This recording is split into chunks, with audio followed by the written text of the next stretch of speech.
Ebana nam, basi karibu tena katika episode ya 4 ya Guu Family, na hapa tunaendelea pale ambako tulikuwa tumeweza kuishia. Tuliishia katika eneo ambalo Kanchi pamoja na Damiol walipokuwa wanakumbatiana katika eneo la porini, lakini Kanchi tayari alikuwa na matatizo, kwa hiyo hakuwa na nguvu hata kidogo. Alizimia pale na binti huyu Damiol akaamua basi kwenda kumsaidia. Sasa katika jengo la Century House tunamuona bwana mkubwa ambaye ni Gwan-Hun. Mzee huyu alifika pale na jeshi lake zaidi ya watu 30.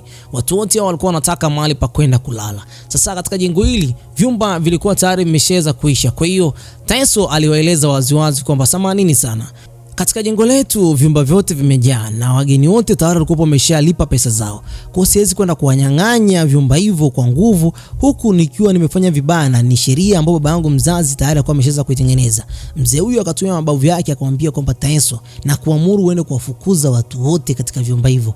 Mimi ndiye niliyesema nahitaji pia na watu wangu waweze kupata mahali pa kulala. Sasa Taeso kulingana kwamba alikuwa hana nguvu bado, baba yake mzazi ndiye alikuwa anaongoza jengo hili kwa muda mrefu, kwa hiyo yeye alikuwa anajaribu kuweza kutekeleza yale ambayo babake mzazi pia alikuwa anayafanya. Akaenda kudiscuss pamoja na wafanyakazi, wakawa wanaulizana, sasa tutafanyaje kama chumba chenyewe kimebaki kimoja na hatuwezi kuwafukuza watu wengine kwa ajili ya mtu mmoja ambaye uwezo wake mkubwa wa serikalini ndio anatumia katika siku ya leo. Sasa tunarudisha kwa Kanchi. Kanchi alikuwa amelala chini na binti huyu ambaye ni Damiol alikuwa anakumbuka namna ambavyo alikuwa ameweza kukutana katika usiku ule, akiwa anaamini kwamba huyu mtu ndio mtu ambaye nilikuwa nimeweza kuambia kwamba nitakutana naye kipindi ambacho Mola Mwezi ni mkali. Lakini pia kibaya zaidi ni kwamba binti huyu baada ya kugundua lile jambo, moyo wake ulikuwa unaenda mbio sana. Alikuwa anahitaji kuweza kugundua kwamba je, itakuwa kuaje baada ya kukutana na mtu huyu.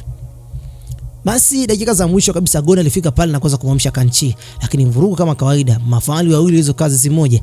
Kanchi alijikuta akipigwa ovyo ovyo, kwa mwili wake ulikuwa bado ni mdhaifu. Sasa baada ya muda mrefu wa kuongea aliweza kujitambulisha, ila Damiol pamoja na Gon hawakuweza kujitambulisha. Yeye alikuwa anaamini kwamba yule alikuwa ameweza kumuokoa alikuwa ni Chunju, lakini kumbe sio yeye. Kwa hiyo katika siku hii ya leo aliweza kutambulishwa kwamba Damiol ndiye aliyekuwa ameweza kumuokoa. Binti wa watu alimfunga Kanchi na kuenda naye, anataka kuweza kumrudisha katika jengo la Century House, akiwa na maana kwamba huyu ni mtu ambaye alikuwa anakimbia walinzi wa Century House, kwa ameamua kuweza kumrudisha yeye peke yake. Huko njiani, kipindi ambacho anajaribu kuweza kuzozana kwa muda mrefu, Kanchi anaomba basi aweze kufunguliwa mikono yake pamoja na kamba alizokuwa ameweza kumfunga. Anasema kwamba yeye hapo sio mbwa wala sio mbuzi, kwa hiyo akawa anaomba aweze kufunguliwa. Pale basi Yokman akaweza kufika pale na kusema kwamba Kanchi, huyu ni wewe?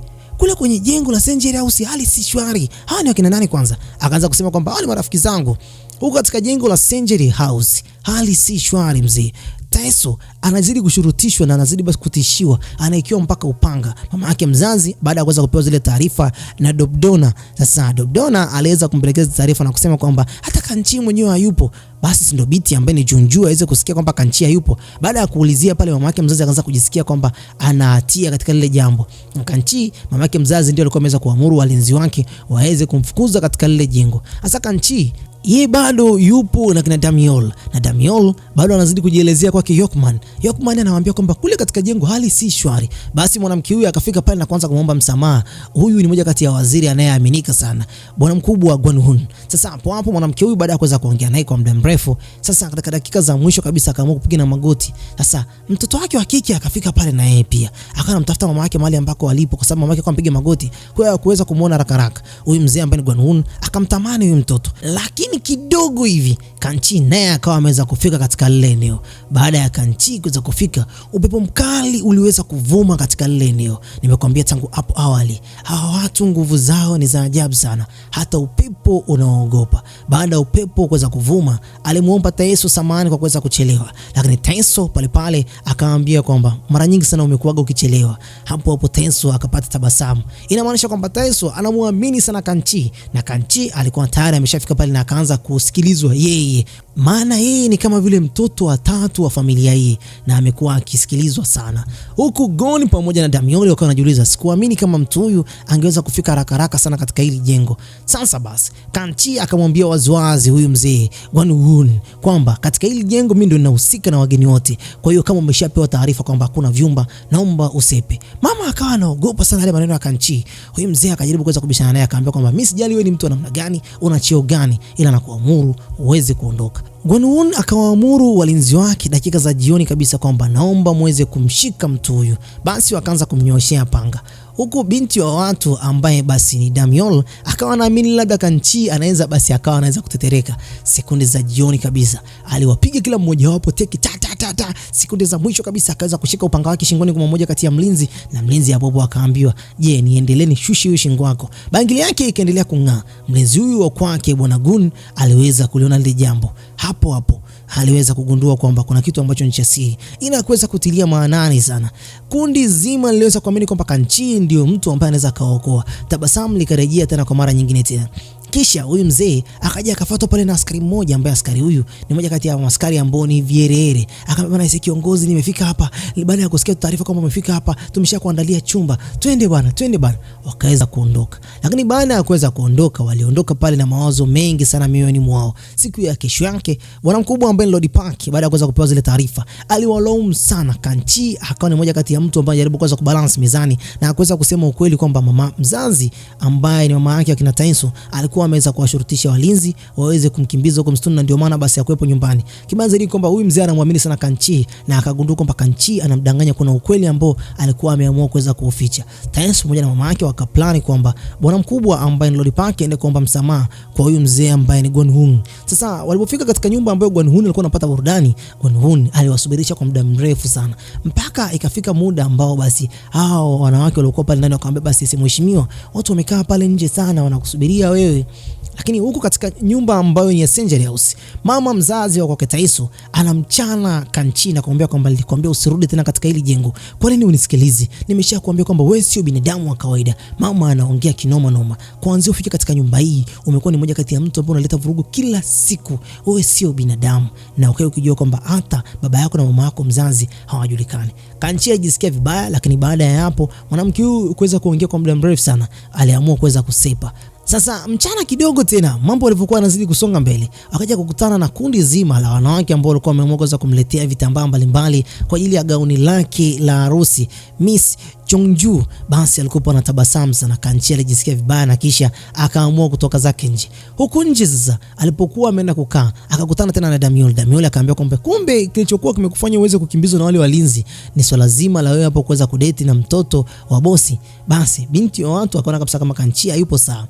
Kipindi ambacho Kanchi anataka kuweza kuondoka, Miss Damiol akampiga fimbo ya kichwa. Hapo Kanchi alimind kinoma noma. Pisi iliogopa ikiwa inaamini kwamba Kanchi labda angeweza kuizuia ile fimbo. Akaambia, bana, mimi sikujua kwamba utaweza basi kuumia. Nilijua kwamba utaweza kuizuia. Kanchi akasema kwamba siwezi kuizuia kitu ambacho sikioni. Kwa hiyo napaswa niweze kukiona kwanza. Akaambia, maana jana uliweza kupigana vizuri sana. Akasema kwamba ya jana ni ya jana na ya leo ni ya leo. Mimi sipo sawa. Kanchi akaamua kusepa. Kwa hiyo binti alikuwa anafikiria, Kanchi naye akawa anafikiria kwa muda wake yeye mwenyewe. Kwa hiyo kila mmoja akawa anafikiriana. Sasa huko katika chumba ambacho ni cha bwana mkubwa wa Gwanhun, alikuwa anafanya maongezi na Lord Park. Lord Park akajaribu kuweza kuomba msamaha kwa kile ambacho kimeweza kutokea kwa usiku wa jana, Kanchi kuweza kuwaletea noma kinoma noma. Basi hapo mzee huyu baada ya kugundua kwamba hao watu wameshaanza kuniogopa, akaweza kuamuru kwamba nataka naweza kumkamata yule mtu aliyekuwa ameweza kusababisha yale madhara, mnayemuita Kanchi, atapigwa viboko 200.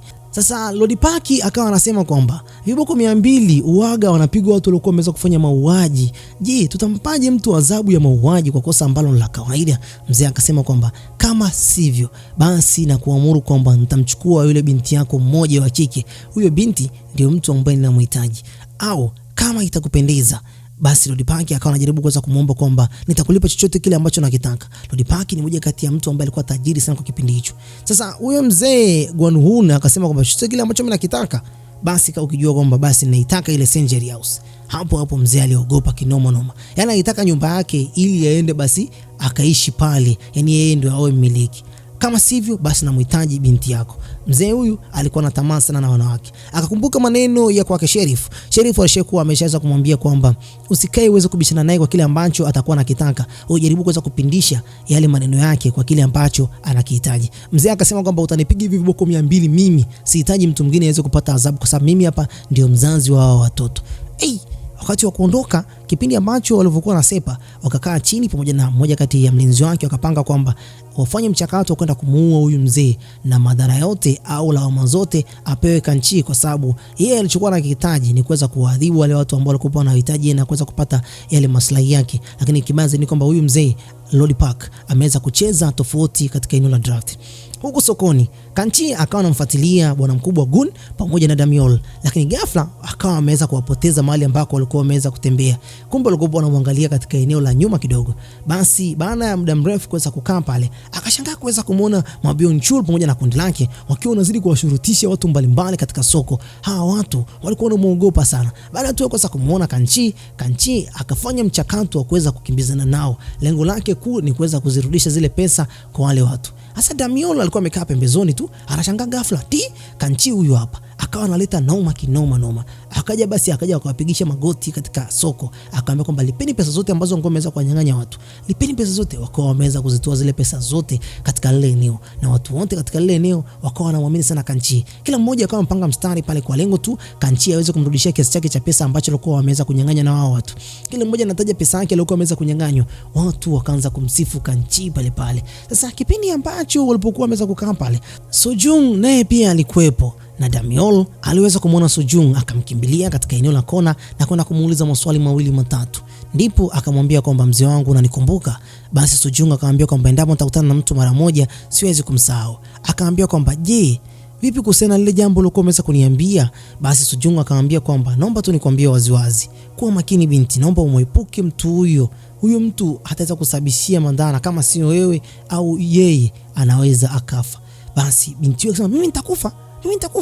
Basi Sojung akamwambia kwamba kama sio wewe ni yeye ndiye atakayekufa, naomba utambue hilo jambo.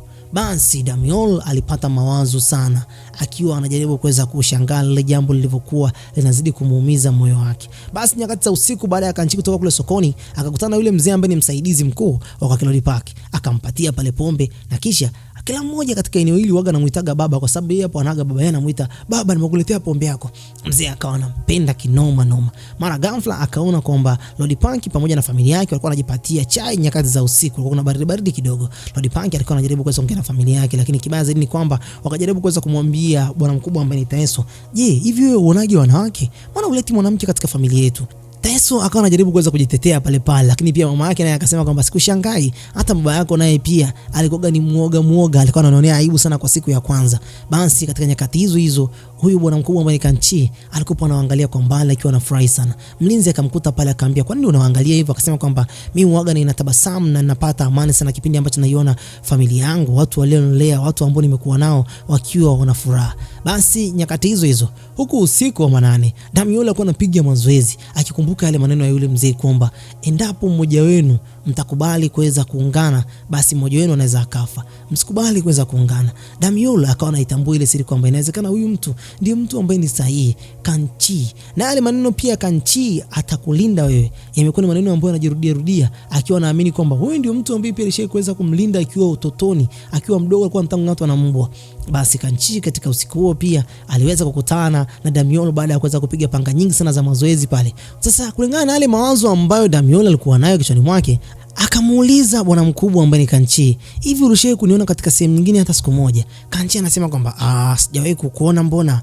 Sasa huyu binti baada ya kusikia yale maneno kwamba hajawahi kuonekana na Kanchi, akahisi labda sio yeye wala sio mtu ambaye ni sahihi. Kanchi akasema lakini kweli kuna mali nishawahi kuona zamani sana, ila mimi mwenyewe sikumbuki vizuri.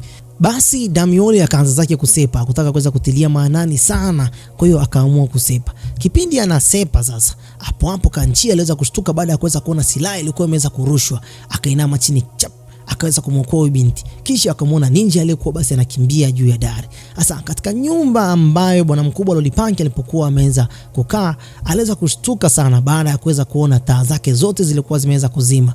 Ndipo akaamua kuweza kuziwasha. Hapo aliweza kumuona Soju, na huku nje Kanchi pamoja na Damiol waliweza kukutana na kundi zima la maninja. Yaani maninja walikuwa ni wengi kinoma, na walikuwa wanatumia mfumo ambao ni wa Kijapani. Mfumo huu ni wa hallucination. Sasa hapa walikuwa wanapigana na watu ambao hawajui ni wakina nani. Sasa kipindi ambacho bwana mkubwa ambaye Lodi Park alipokuwa anaongea huko ndani, akiwa anaamini kwamba huyu ni Soju, akaanza kumuelezea kuhusiana na ile bangili ya kwake Kanchi kuanzia siku ya kwanza. Ni zaidi ya miaka 20 kwa hivi sasa tangu aweze kumkabidhi Kanchi mikononi mwake. Sasa akawa anashangaa kwamba mwana Sojung alikuwa ameweza kumkabidhi ile bangili, leo hii hawezi kugundua siri kuhusiana na ile bangili. Ndipo akashtukia ile jambo na kumwambia kwamba je, wewe ni nani? Akaikiwa panga shingoni mwake, Hapo hapo akaambiwa akae kimya, akiwa anaamini kwamba kukaa kwake kimya kunaweza kuwa msaada katika maisha yake. Lakini huku bwana mkubwa ambaye ni Kwon-Hun alikuwa tayari yupo na mwanamke mmoja akiwa anacheza draft, wakiwa wanasema kwamba mchezo wa kuindana tayari umeshaanza. Sasa basi akaja kugundua siri nzito kwamba hapa nimeshaweza kufanyiwa mateka. Huku nje Kan-Chi pamoja na binti walikuwa wanazidi kuzichapa mzee, yani ni mbwai. Basi katika siku ya leo tunaishia hapa katika episodi yetu ya 4, tukutane katika episodi ya 5. Bye bye for now.